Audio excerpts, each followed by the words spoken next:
So for homes that have gutter guards, a common misconception is that once they're installed, you just leave them alone, you never have to do any maintenance. That is not true. If your home is surrounded by trees like this one here and you get leaves, pine needles, other debris raining down on them, that can clog them. So we do recommend cleaning them out at least twice a year to prevent water from backing up, spilling back onto the fascia boards or overflowing on the other side, causing dirt to splash up against the home or even pooling against the foundation.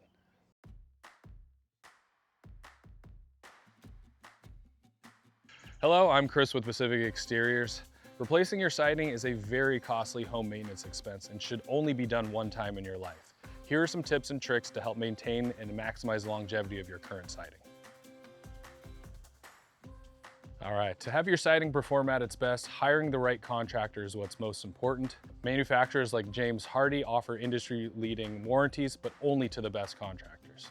When hiring a contractor, you should look for these signs: Elite Preferred status with James Hardie, Better Business Bureau accreditation, been in business at least 5 years, as well as being licensed, bonded, insured, and having workers' comp. So when it comes to maintaining your siding, we recommend you clean it at least once a year. In this instance right here, we have a gutter with a gutter guard that's clogged that has been spilling water down onto the dirt and splashing back onto the home. A simple hose and water should clean off most of this, no problem. If you need a little bit more power, a little dish soap mixed in will do the trick. Also things on this wall, like we see some of these vines growing up potentially underneath the siding, that could actually damage your siding and cause problems within the wall. Or even if it's growing over the top, it would be consistently holding moisture against the wall, which will cause damage in the long run as well. So all this stuff needs to be cut back. And then aesthetically, yeah, you want to get this cleaned off to maintain a nice, fresh, clean look. In addition to cleaning your siding, if your home is surrounded by trees like this home here, you'll need to be diligent about cleaning out your gutters about twice a year, even with gutter guards.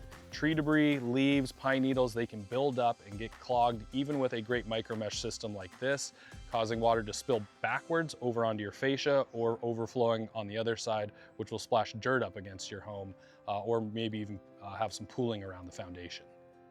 So to recap what we went over here today, hiring the right contractors is what's most important to having a high quality siding system. Also performing periodic maintenance, cleaning your siding once a year, cleaning out your gutters twice a year if you have overhanging trees will really help prolong and increase the effectiveness of your current siding system. As you're cleaning your home, if you do notice anything you're not sure of, it could be nothing or a sign of a much larger problem. In that instance, it's highly recommended to call a specialist to come take a look at your home. We do free estimates. Please visit our website today. Thanks for watching.